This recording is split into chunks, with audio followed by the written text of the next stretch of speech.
Selamat pagi.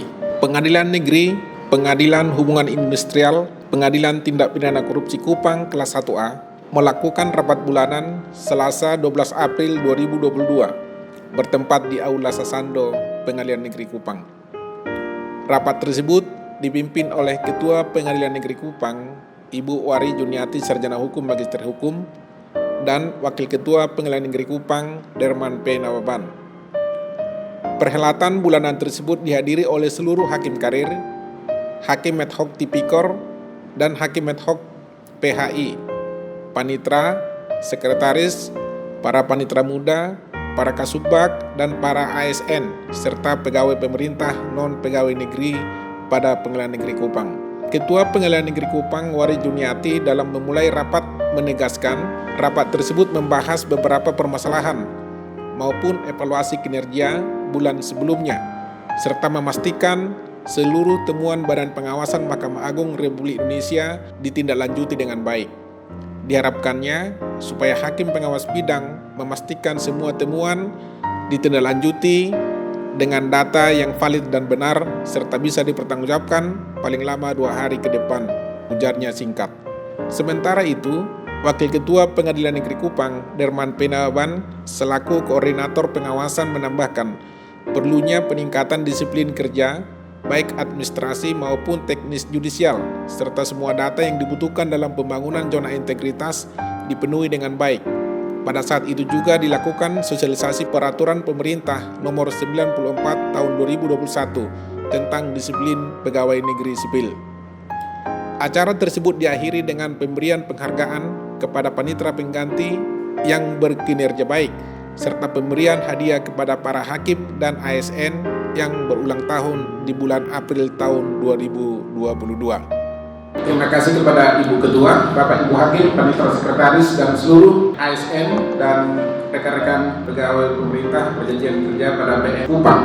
Tadi telah disampaikan Ibu Ketua, hanya sebagai penegasan, kemarin sudah saya sampaikan di dalam rapat Korwas bahwa temuan selama pengawasan Maret itu dijadikan adalah temuan Koros kemarin dan segera ditindaklanjuti. Ternyata sampai sekarang hanya ada Ibu Ina yang telah menyampaikan laporan itu melalui Ibu Yus. Jadi yang lain segera, seperti yang disampaikan oleh Ibu Ketua, hanya 2 hari ke depan. Batasnya hanya 2 hari ke depan itu harus sudah selesai. Kemudian yang kedua, terkait juga dengan persidangan secara online yang disampaikan oleh Ibu Ketua tadi untuk menegaskan kepada rekan-rekan. Jadi kalau pihaknya ada 3, salah seorang tidak hadir, ternyata tidak bisa melalui e-call. Harus hadir lengkap dan ketiga-tiganya atau berapa pihaknya semua menyatakan kesediaan melalui e-call. Kalau sudah semua menyatakan e-call, maka panitra pengganti mendownload pernyataan untuk sidang secara e-call, di-download dan ditandatangani oleh para pihak. Kemudian kod kalender dijadikan itu sebagai untuk persidangan-persidangan berikutnya. Jadi jawaban, replik, duplik, konklusi dan putusan semua dilakukan secara e-call. Kalau sudah diputus melalui e-call, tidak perlu ditunggu-tunggu para pihak, dan di situ disebutkan dalam putusan dihadiri oleh tergugat dan tergugat ataupun kuasanya melalui sistem informasi penulisan perkara atau dalam kurung e-call. Sudah dianggap hadir dan tidak perlu diberitahu putusannya. Dan putusan selain diupload di SIPP, diupload juga di e-court. Yang diupload di e-court adalah dalam bentuk PDF dikonversi, tapi dibuat dalam TTD tertanda. Dan hakim anggota atau hakim ketua yang tidak menginput itu harus memverifikasi. Memverifikasi artinya sudah membaca dan menyetujui. Maka secara otomatis panitra bisa langsung bertandatangan secara elektronik dan bisa di-download oleh para pihak. Jangan sudah dinyatakan secara e-call balik lagi secara manual. Itu salah dan itu kita diingatkan oleh pengadilan tinggi. Dan ingat, harus semua pihaknya setuju secara e-call. Saya kemarin pernah salah, ada 3 pihaknya, 2 yang hadir, saya paksa e-call, ternyata tidak boleh. Jadi saya kembalikan lagi pada saat pemeriksaan saksi, bukti itu saya pertama lagi, kita kembali secara manual. Kemudian pemanggilan pihak yang tidak hadir itu cukup 2, tidak perlu 3 kali, kecuali mungkin perkara perceraian. Kalau perkara perdata biasa itu dipanggil 2 kali, tidak hadir, yang penting panggilannya sah, lanjutkan sah. Jangan sampai 3 kali. Karena itu adalah lagu 1 kali kau sakiti hati ini masih kemaafkan, 2 kali masih kemaafkan, tapi jangan coba kau 3 kali, karena kau coba 3 kali engkau akan kutinggalkan, kan begitu. Nah itu, jadi tinggalkan sah. Kemudian yang ketiga terkait dengan pembangunan zona integritas. Kemarin saya sudah, setelah saya dapat linknya dari Tuan Sean, saya sudah mencoba melihat data-data yang Bapak Ibu upload di sana. Ternyata masih banyak yang tidak sesuai. Contoh konkret, rencana aksi, rencana kerja itu harus dibuat di bulan Januari. Karena itu mulai berjalan Januari, Februari, Maret dan seterusnya, jangka pendek, jangka menengah dan jangka panjang. Jadi harus bulan Januari. Yang belum bulan Januari supaya dibuat sejak bulan Januari. Ada yang baru masuk, misalnya Ibu Floren baru masuk bulan Maret, nanti dibuat saja di Januari itu Bapak Liwar, tapi nanti dimasukkan lagi bulan Maret disertai dengan SK pembangunan zona integritas. Kemudian terkait dengan pembangunan zona integritas ini adalah monitoring dan evaluasi. Monitoring dan evaluasi itu harus membuktikan adanya dilakukan monitoring itu dan evaluasi itu dibuktikan dengan data evidence, dan setelah itu ada tindak lanjut. Jadi esensi daripada pembangunan zona integrasi itu ada rencana, planning, kemudian ada action, kemudian ada monitoring, dan kemudian ada tindak lanjut terhadap yang tidak kesesuaian itu. Analisis spots itu ya, itu harus kita lakukan dengan baik. Kita tidak bisa mengupload data itu lagi, tetapi ke depan kita nanti akan dilakukan desk evaluasi. Di desk evaluasi itu kita akan diberikan kesempatan untuk memperbaiki data-data ini, untuk mengupload data yang kurang. Oleh karena itu data ini harus sudah ada, sudah benar.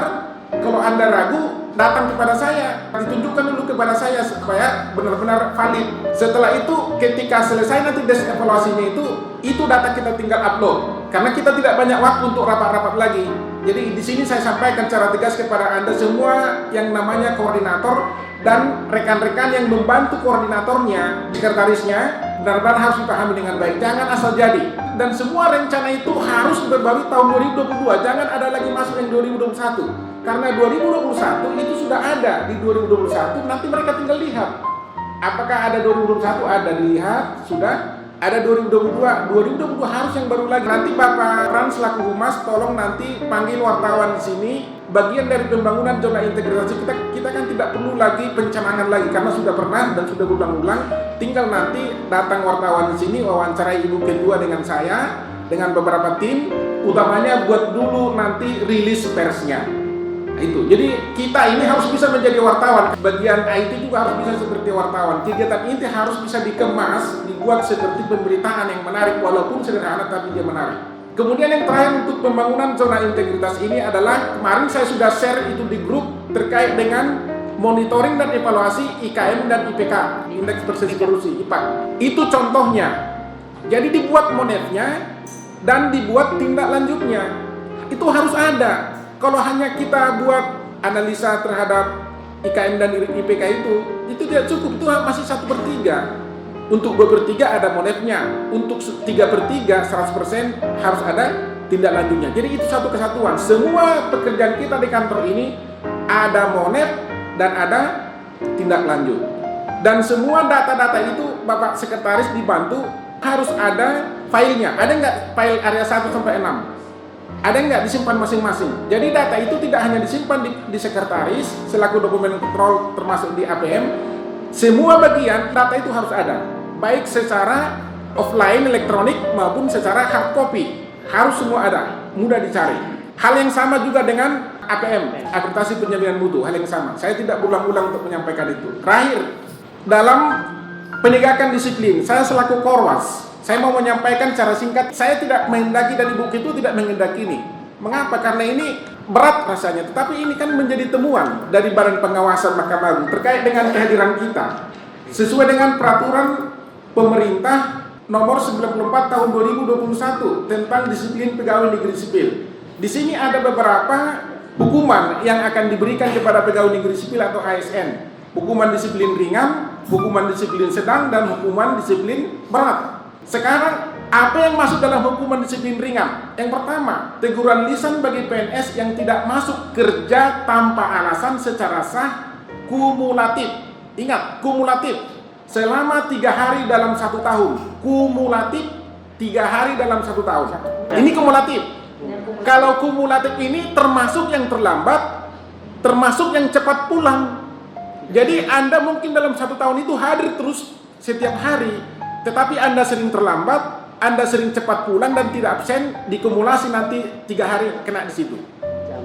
Jadi jangan ada alasan, oh, Pak Wakil saya hadir terus, ya benar hadir terus, tapi ini kumulasi. Dan ini bekerja sistem, bukan orangnya, bukan saya. Saya tidak bisa memalsukan kehadiran saudara karena itu terekam di sana gitu. Tidak bisa saya perlamakan karena elektronik. Mohon maaf, ya saya sendiri juga kena juga kemarin itu ya. Kemudian yang kedua, teguran tertulis bagi PNS yang tidak masuk kerja tanpa alasan yang sah secara kumulatif selama 4 sampai dengan 6 hari dalam 1 tahun.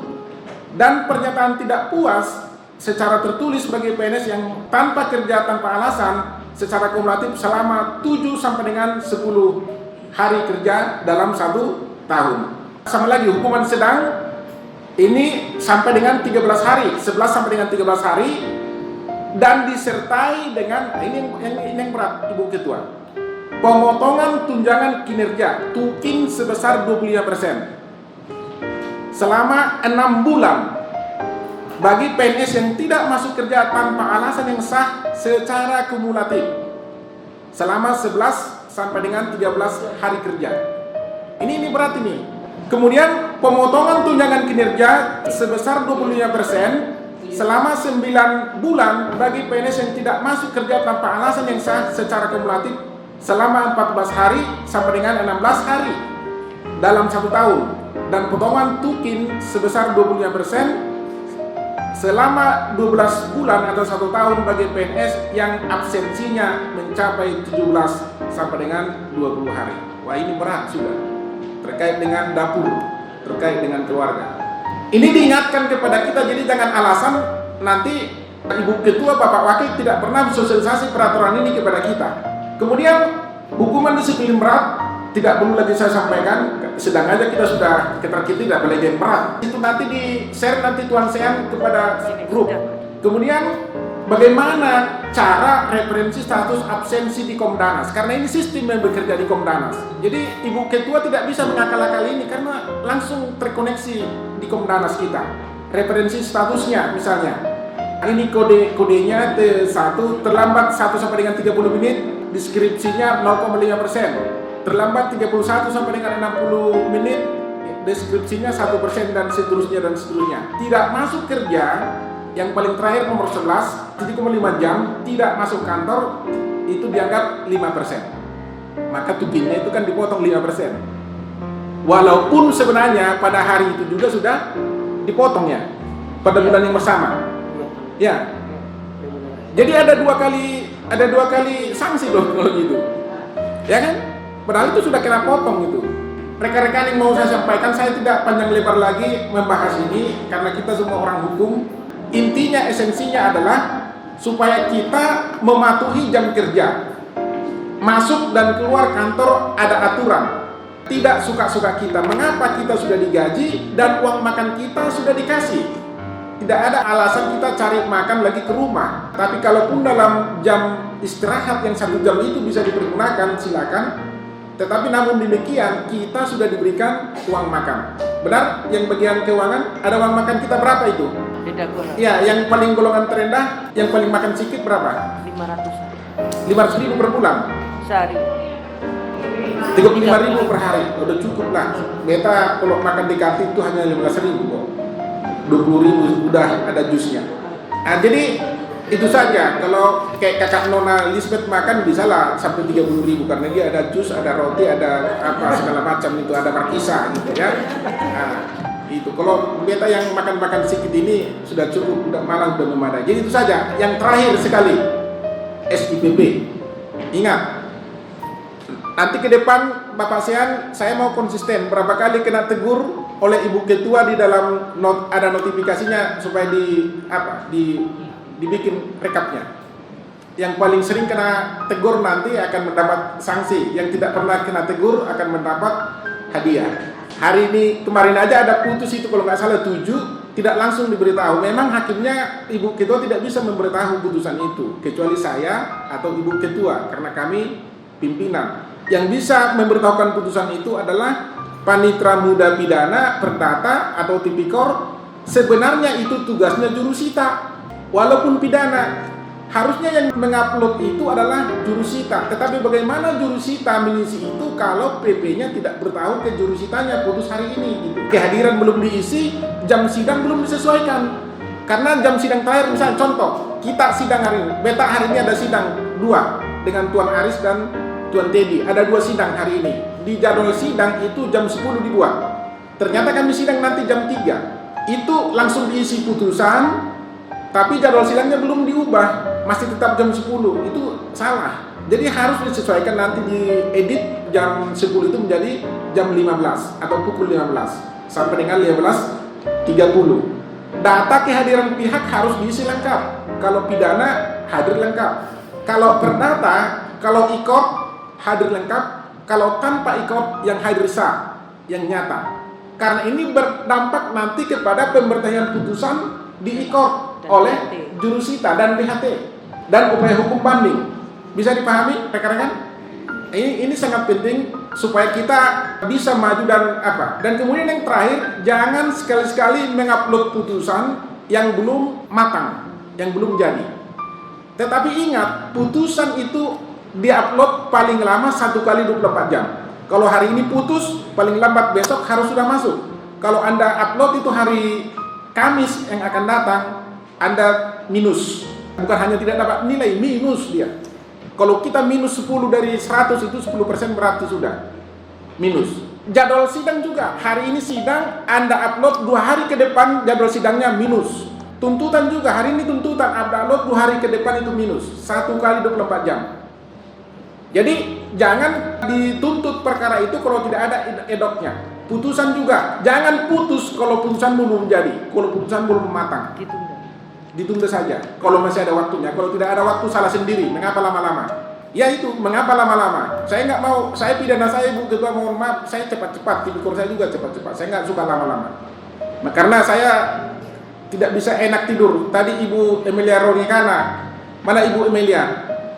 Ini harusnya dikasih hadiah ini, bukannya dia rajin sekali. Saya melihat kalau dia PP saya itu sebelum sidang berikutnya PP-nya sudah selesai, sudah tuntas semua. Ya jadi harus belajar seperti itu. Ada banyak panitera pengganti yang rajin di sini saya lihat. Saya sangat senang. Termasuk Bapak panitera ini rajin juga. Ternyata tua-tua seperti ini, tua-tua keladi dia. Sangat cepat kerja. Gitu. Itu harus memberikan contoh kepada itu saja Ibu. Kita mohon maaf agak panjang, tetapi ini untuk kebaikan kita bersama. Saya akhiri, wassalamualaikum warahmatullahi wabarakatuh.